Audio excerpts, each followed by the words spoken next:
So it's very likely if you're an artist or if you're a gamer, at some point, you've taken a look at this art that's very distinctly Blizzard art, okay? Nobody else in the industry paints like this. Nobody else textures their models like this.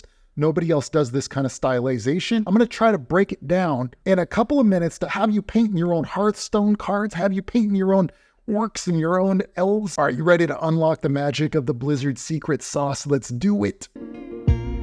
Firstly, dudes, we got to talk about shapes. The very first thing that you're going to want to do is make sure that you chunkify your shapes. Chunkify that shizzles. What do I mean by chunkify? I mean, like, you got to make some things fatter than others and use more aggressive angles than what you get from just a plain old. Now, I've certainly made it maybe too fat there, but something like this is certainly going to make it way more interesting. You definitely don't want a sword like that. You want something that's got like some kind of interesting curve. Don't ever do angles like that. You want to do angles like this. Wherever possible. Just look at that shape right there. That shape. Get that into everything, buddy, because that's going to be what's going to give it that wow factor, right? The other thing that I want to point out is, like, you don't ever do these like ball shapes. Rounded, not aggressive, not edgy enough. You definitely want to get things that are more angular or dynamic in there. Something like that. That's much better. In this case, look at the handle. Let's zoom in on that just a little bit. Things like this. Thin it out, and then take at the very base of it, fatten that out. And you might even want to like add something like chains. This is actually in their company description. If you ask for a style guide for the distinctiveness of what makes a Blizzard game Blizzard, when in doubt, add more chains. When in doubt, make it more epic. And when in doubt, add flames, okay? If you could do those things, that's like 80% of the style right there. Now you might be thinking, oh, that doesn't make any sense. Look at the shape of this. Look at the shape of that thing. It doesn't make sense. Who would hold that? Who would be able to hold that? It doesn't matter. Forget about all that realism. If you want to work on something like Conan, that's a different dimension, man. You're talking a totally different universe, and one that if you have realistic looking Conan style art in your portfolio, don't apply at Blizzard. Unless if they start making a game like that. I guess Diablo's more like that now. Scratch that.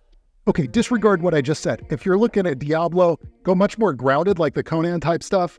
If you're looking for that World of Warcraft style though, which is what I'm talking about, this is what you want to be doing with all of your shapes. So just to back up a little bit more of what I'm saying, I mean, check this out. Look, they even chunkified the paper on this parchment to be like a thick cardboard almost. And then this is that curve I was telling you about. Look, they accentuate every curve, every corner. Nothing is like perfectly straight. If this were something out of a different game, it would be straight up and down there. They might even have like a perfectly squared corner on that.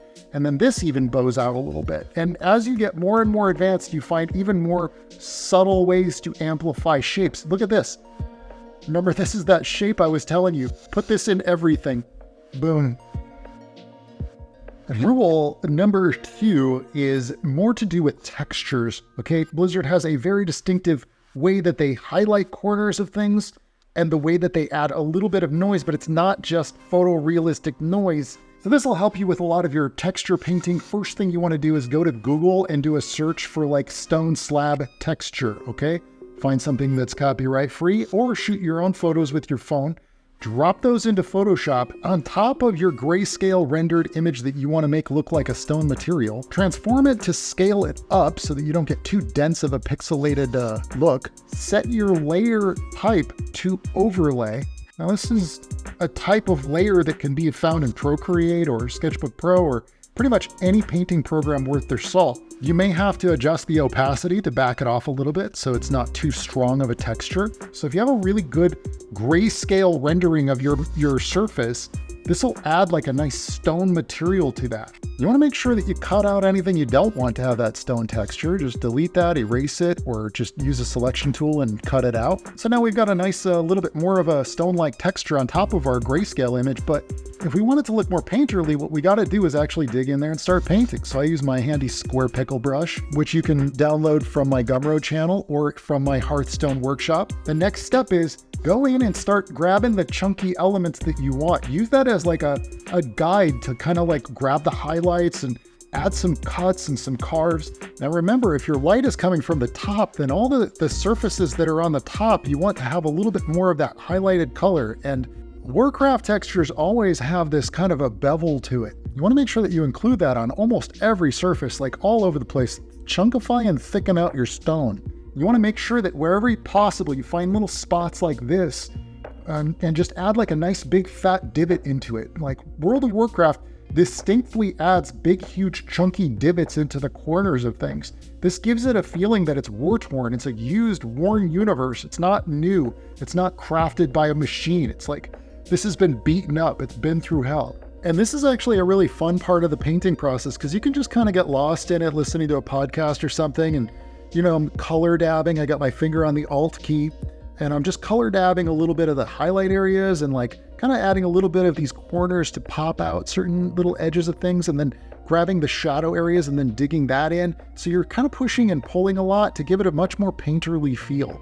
But you don't want to overpaint it so much that you lose that initial texture that you drop down. That's supposed to be there to help you. It's supposed to be there to like kind of be something that you can color dab from and use it as a guide to extend it out, while simultaneously smoothing some areas in and making it feel really painted. What you've been watching is a preview, a snippet, a nugget, if you will, from my Hearthstone workshop, which I have available over on my Gumroad channel. I've painted something like 80 Hearthstone cards, and I recorded a bunch of those, so you get to see like the real-time process of what kind of instructions I get, what kind of templates I get, what kind of feedback I get from the art director. What does Blizzard send to their artists? When you get to see that actual process, nothing is hidden, everything is exposed. You get my brushes, you get my templates, you get all the stuff that you need to make your own card. I even give you some challenges. So if you want to draw along, I love to see it. I love to see what you guys are doing. So also don't forget to share your results with me over on my Instagram and my Twitter. If you have any questions, please drop those in the comments below, and I'll see you guys in the next video. All right, chat.